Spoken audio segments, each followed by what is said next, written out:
So if you aren't using the outright markets on Betfair, I think that you're missing out. And when I say missing out, you are missing out on profits and potentially really, really good profits.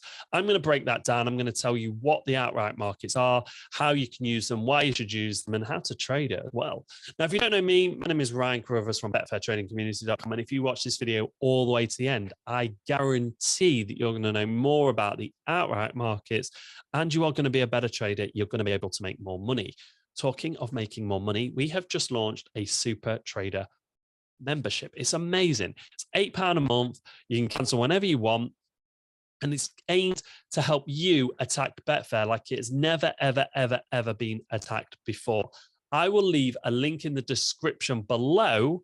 So go and check that out. It's £8 a month. You get amazing value. You get the whole Super Trader course. So you're going to be able to attack Betfair in 3 stages, which is what all super traders do. I have combed back through all of my knowledge of trading, all of Martin's knowledge, all of Adam's knowledge, every profitable trader that we've worked with or made profitable, and we've put that into the Super Trader system. It's broken down into 3 stages so that you can go and attack Betfair like a super pro trader.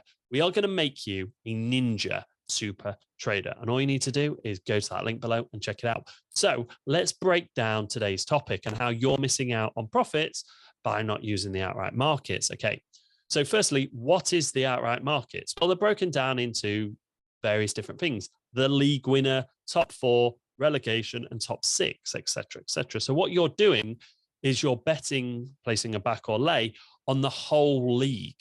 So you're saying Man City are going to win the league, or Newcastle are going to get into the top 6, or Southampton are going to get relegated. So when you're trading that, what you need to know is that it's a much longer term trade, because you're entering now, and I'm recording this on the 25th of July, and the league isn't going to end until months and months and months and months down the line. Like usually it ends in May, most years, obviously COVID and leagues and Christmas breaks and World Cups and all those kind of things. But most of the time it ends in May. Okay.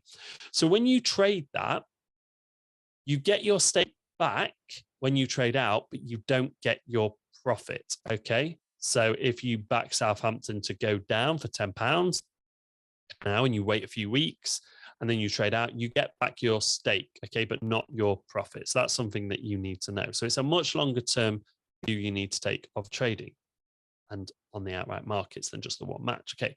Now let's get into why you would trade it. Why bother trading a market that you don't get your profit to back from until like May, for example, and we're now in July? Well, firstly, for me, it's a yearly bonus. Okay. Something that I don't then have to think about. And then in May, my trading profits are increased and I go, oh, okay, that's great. And I can get some amazing, amazing value from that, and it compounds up. So if I do these trades throughout the year, then it's just adding to my May balance and I get more money back in May and it compounds. So I might get £20 profit on the markets, and then I might start doing a few more trades and it might be 20, 30, 40, 50, etc., etc.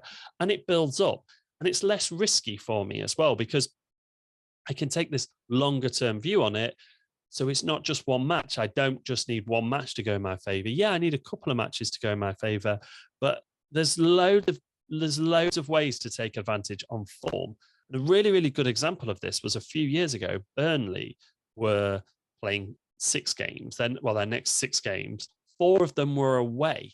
I can't remember off the top of my head because it was a long time, but I'll never forgive Burnley anyway. They were in the Premier League. They shouldn't have sacked Sean Dyche, and they deserve to go down for doing that. But they were in the Premier League. 4 of their 6 games were away, and they'd won something like 20% of their away games that season. They had shocking away form. I think 3 of the 4 games were like Leicester, Arsenal, and Chelsea. It's like, wow, I cannot see them getting 9 points from them 3 games. So I backed them to go down because they were hovering above the relegation zone anyway. So I backed them to go down. I think they got 1 point from them 3 games. And then their price to go down dropped because they did actually enter the relegation zone. So the markets are still reactive, not as reactive as if it was just one match.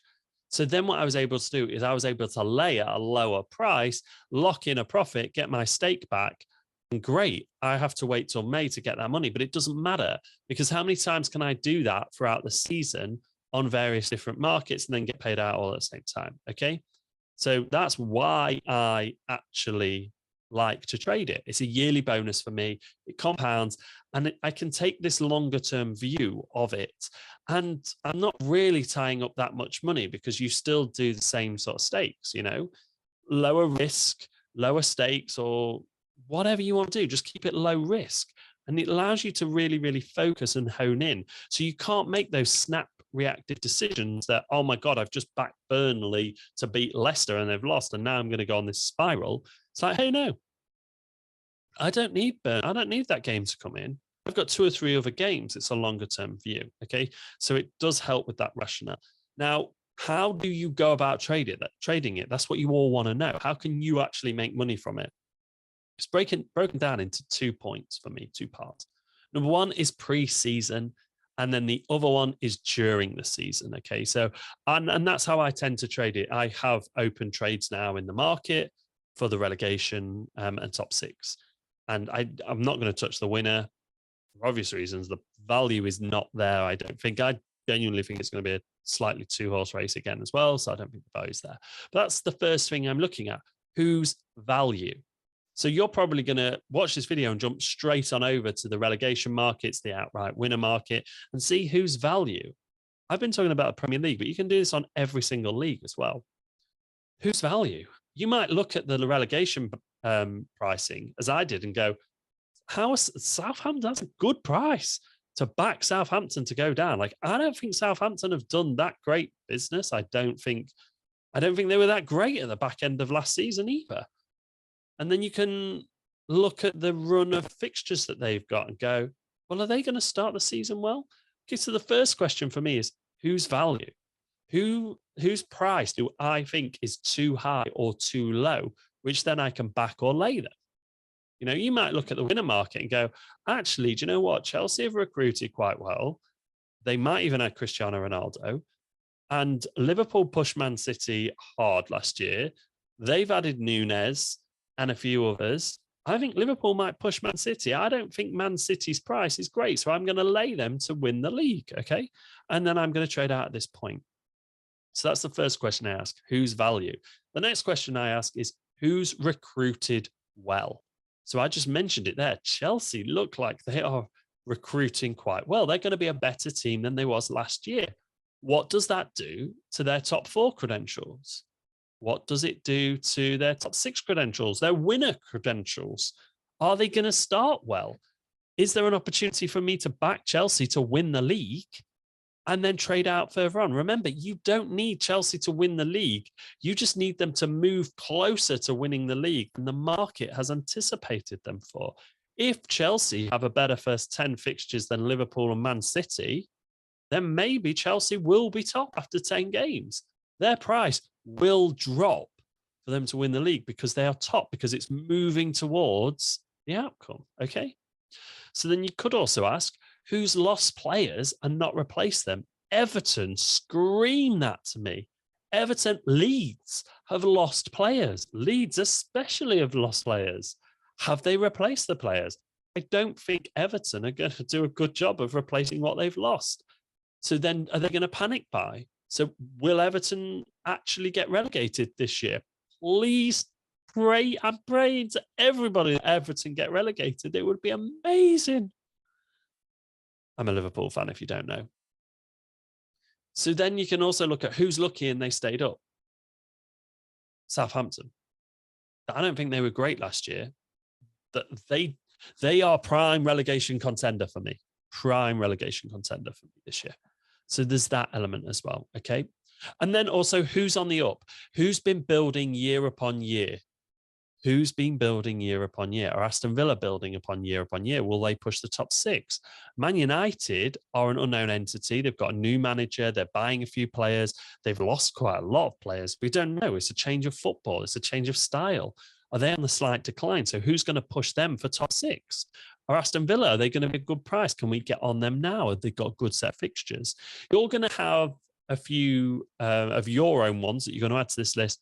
This is just how I trade it. Let me know in the comments below what you've been doing, what you've been looking at, what your thoughts on the season are. I would love to know. It'd be great to have a discussion. So that's sort of the pre-season, how I look at that. And then I open some trades now. But then during the season, throws up some really, really good ways to trade. And I break that down into the good run of fixtures. So there's sort of two ways I look at it. I look at the January window. So who is doing quite well or okay-ish, got into January window and really added well. Newcastle did that last year and then stayed up. Who's adding well in the January window? Because then you can look at, okay, this team is pushing for top 6. They've recruited really, really, really well in January. Now, we don't know what player is going to come to the Premier League. We know it's notoriously difficult to come and settle straight away, but what players are they adding? Are they good? Luis Diaz was a revelation for Liverpool, but you knew he was going to be a good player. So you can take that risk on that, okay, and back that team. And remember, because it's not just one match, it's less risky. We can take that longer term view, okay? So I look at the January window, and then I also look at the good run of fixtures, and I look at that opposed to the form of the other teams and who is around that. So Burnley were a great example the other of a year for this. They had a tough run of fixtures, and the form of the teams they were playing was hard. That was good form. So you know Burnley aren't going to do very well away from home, and you know the other teams are pushing for top 6, top 4, winning the Premier League. Okay, well, it makes logical sense to back Burnley to go down and wait 4 games then, doesn't it? So that's how I do that. So just to reiterate, you are missing out massively by not doing this. It's a yearly bonus. You can look slightly longer. And I would love to know your thoughts on this outright market. This video was spurred the inspiration from a member, Matt, who commented and said, yeah, I know you get your stake back, but why do you bother doing it, Ryan? And I thought, that's a great idea for a video, one I haven't touched upon, and one that can really, really help people, especially now, looking towards that longer term, the leagues are starting, and just sort of explain my rationale behind it. So I really hope you've enjoyed it. Let me know in the comments below, and I will see you very soon for another video.